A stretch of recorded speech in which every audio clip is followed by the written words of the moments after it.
എൻ്റെ പേര് സജി പള്ളിക്കുന്ന്. ദീർഘനാളത്തെ ഒരാഗ്രഹമായിരുന്നു മട്ടാഞ്ചേരിയിലുള്ള യഹൂദന്മാരുടെ സിനഗോഗും ഒപ്പം തന്നെ ഡച്ച് കൊട്ടാരവും ഒന്ന് കാണണമെന്ന്. അങ്ങനെ മറ്റൊരാവശ്യത്തിന് വേണ്ടി കൊച്ചിയിൽ വന്നപ്പോൾ അത് കണ്ടുകളയാമെന്ന് വിചാരിച്ചു. അങ്ങനെ അവിടെ വന്ന് വണ്ടി പാർക്ക് ചെയ്ത് ഈ സ്ഥലത്ത് നോക്കിയപ്പോഴാണ് ഇതിൻ്റെ ഓപ്പോസിറ്റായിട്ട് ടൂറിസ്റ്റുകൾക്കുള്ളതായിരിക്കുന്ന ബോട്ടിംഗ് സംവിധാനം ഉണ്ട് എന്ന് കണ്ടത്. ബോട്ടിനകത്ത് കയറുന്നില്ല, എന്നാൽ അതൊന്ന് കണ്ടുകളയാമെന്ന് വിചാരിച്ചു. ഈ വഴിയിലൊക്കെ ധാരാളം കടകളുണ്ട്. നമ്മൾ ബോട്ട് കയറുന്ന ആ സ്ഥലത്തേക്ക് പോകുമ്പോൾ ധാരാളം കടകളുണ്ട്. അപ്പോൾ ഒരു ഉച്ച സമയം ആയതുകൊണ്ടായിരിക്കും വലിയ തിരക്കൊന്നുമില്ല. നോക്കിയേ, അവിടെ എല്ലാം ഇങ്ങനെ വിജനമായി കിടക്കുകയാണ്, ആരുമില്ല. പക്ഷെ വൈകുന്നേരമൊക്കെ ആകുമ്പോൾ ഇങ്ങനെ ആയിരിക്കത്തില്ല സ്ഥിതി. ഇവിടെ നിറച്ച് ആളുകളായിരിക്കും. നമ്മുടെ മുമ്പിൽ കായൽ അദൃശ്യമായി വരികയാണ്. അങ്ങനെ ഞാൻ കായലിൻ്റെ കരയിലെത്തി. അവിടെ കുറച്ച് പ്രാവുകൾ എന്തൊക്കെയോ അവിടെ നുള്ളിപ്പറക്കി തിന്ന് ഇങ്ങനെ നടക്കുന്നു. ഒരു മനോഹരമായ കാഴ്ച തന്നെയാണ് കേട്ടോ അവിടുത്തെ കാഴ്ച എന്ന് പറയുന്നത്. വളരെ മനോഹരമായിരിക്കുന്ന കാഴ്ചകളാണ് നമുക്കവിടെ കാണാനായിട്ട് പറ്റുന്നത്.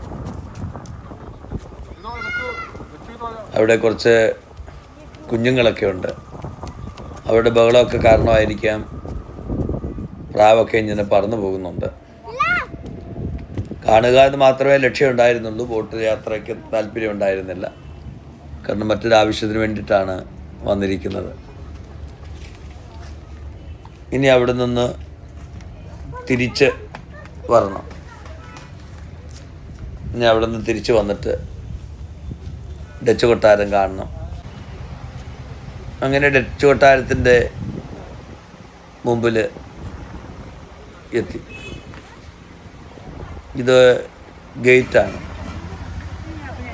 ഇതിനകത്ത് 2 ക്ഷേത്രങ്ങളുണ്ട്. ഒന്ന് ഡച്ച് കൊട്ടാരത്തിൻ്റെ ഏറ്റവും അതിൻ്റെ അടിവശത്ത്, അല്ലെങ്കിൽ അത് നമുക്ക് ഉള്ളിലേക്ക് പ്രവേശനം ഇല്ല, ഇപ്പോഴില്ല. ഇനി വേറെ തുറക്കുമെന്നുള്ളത് അറിയില്ല. ഇപ്പോൾ ഉള്ളിലേക്ക് കയറിയിരിക്കുകയാണ്. വളരെ മനോഹരമായിരിക്കുന്ന കാഴ്ചയാണ് നമ്മളിവിടെ കാണുന്നത്. ഡച്ച് പാലസ് എന്നാണ് ഇതറിയപ്പെടുന്നത്. ഇതിൻ്റെ ഉള്ളിൽ വീഡിയോ എടുക്കാനായി പറ്റില്ല, പക്ഷെ മനോഹരമായിരിക്കുന്ന കാഴ്ചയാണ്. യുനെസ്കോയുടെ ലോക പൈതൃക സ്ഥലങ്ങളുടെ താൽക്കാലിക പട്ടികയിൽ ഈ കൊട്ടാരം ഉൾപ്പെട്ടിട്ടുണ്ട്.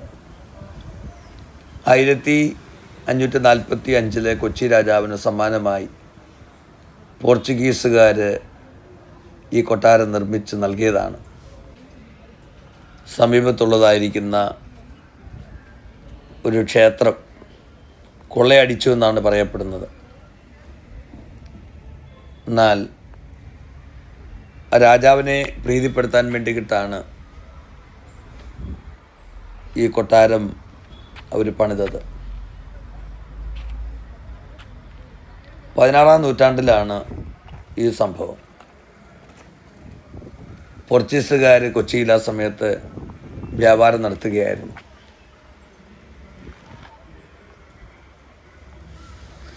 പക്ഷെ ഡച്ച് കൊട്ടാരം എന്ന് പേര് വരാൻ കാരണം 1663 ഡച്ചുകാർ ഈ കൊട്ടാരം പിടിച്ചപ്പോൾ ഈ കൊട്ടാരം പുതുക്കിപ്പണിതു. അതുകൊണ്ടാണ് ഇതിന് ഡച്ച് കൊട്ടാരം എന്ന് പറഞ്ഞത്. നമ്മൾ അവിടെ കാണുന്ന ഒരു കെട്ടിടമില്ലേ, ഇതാണ് യഹൂദ സിനഗോഗ്. ഇതൊരു ക്ഷേത്രമാണ്. അതിനപ്പുറത്ത് യഹൂദ സിനഗോഗുണ്ട്. ഇടതുവശത്ത് കാണുന്നത് ഡച്ച് കൊട്ടാരമാണ്. ഇതിന് 2 കവാടങ്ങളാണുള്ളത്. നമ്മൾ ആ കാണുന്നത് യഹൂദ സിനഗോഗാണ് കേട്ടോ. 2 കവാടങ്ങളാണ് ഇതിനുള്ളത്. നല്ല ഒരു കുളം അവിടെയുണ്ട്. ഈ ഡച്ച് കൊട്ടാരത്തിനുള്ളിൽ കയറുമ്പോൾ എന്ത് സുഖമാണെന്നറിയാമോ? വെളിയിലത്തെ ചൂടൊന്നും അവിടെ അനുഭവപ്പെടുന്നില്ല കേട്ടോ. അവിടെയുള്ളതായ ചിത്രങ്ങളൊക്കെ വളരെ മനോഹരമായിരിക്കുന്നു. ഇത് കൊച്ചി രാജാക്കന്മാരുടെ ആദ്യകാല ആസ്ഥാനമായിരുന്നു. പിന്നീട് അവർ തൃപ്പൂണിത്തുറയ്ക്ക് മാറുകയായിരുന്നു. കാരണം ഇതെന്ന് പറഞ്ഞാൽ കടലിനോട് ചേർന്നതാണ്. പെട്ടെന്നൊരു ആക്രമണ കാര്യങ്ങളൊക്കെ വരാനായിട്ട് സാധ്യതയുണ്ട്. അങ്ങനെ അവർ തൃപ്പൂണിത്തുറ പാലസ് അവിടെ ഉണ്ടാക്കി. അത് നമ്മൾ ഹിൽ പാലസ് എന്ന് അറിയപ്പെടുന്നതാണ്. ഈ പാലസിലേക്ക് കയറാൻ 15 രൂപയാണ്. ഈ വീഡിയോ കണ്ടതിന് എല്ലാവർക്കും നന്ദി.